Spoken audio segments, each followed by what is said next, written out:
Ang inyong munting bubuwit ay gustong pinapanood ang gymnastic.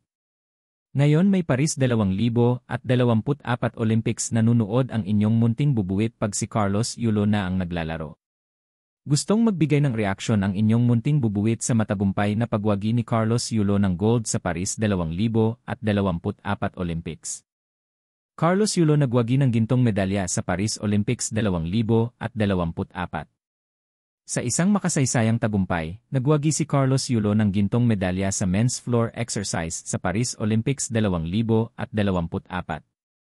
Ang 24 taong gulang na gymnast mula sa Pilipinas ay nagpakita ng kanyang kahusayan sa pamamagitan ng isang perpektong routine na nagbigay sa kanya ng iskor na 15.000. Si Yulo ay naging unang Pilipino na nagkamit ng medalya sa gymnastics sa Olympics, at ito rin ang pangalawang gintong medalya ng Pilipinas sa kasaysayan ng Olympics. Kasunod ng tagumpay ni Hidilyn Diaz sa weightlifting noong Tokyo 2020. Sa kanyang pagtatanghal, ipinakita ni Yulo ang kanyang 3.5 twist dismount na nagbigay sa kanya ng mataas na puntos at nagpatibay sa kanyang posisyon bilang kampiyon. Matapos ang kanyang pagtatanghal, ipinakita ni Yulo ang kanyang kasiyahan sa pamamagitan ng pagtaas ng kanyang mga kamao at pagbigay-pugay sa mga manonood.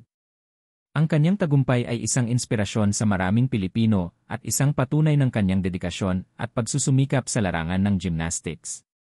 Ang tagumpay na ito ay hindi lamang para kay Yulo kundi para sa buong bansa, na nagdiriwang ng isa na namang makasaysayang tagumpay sa larangan ng palakasan.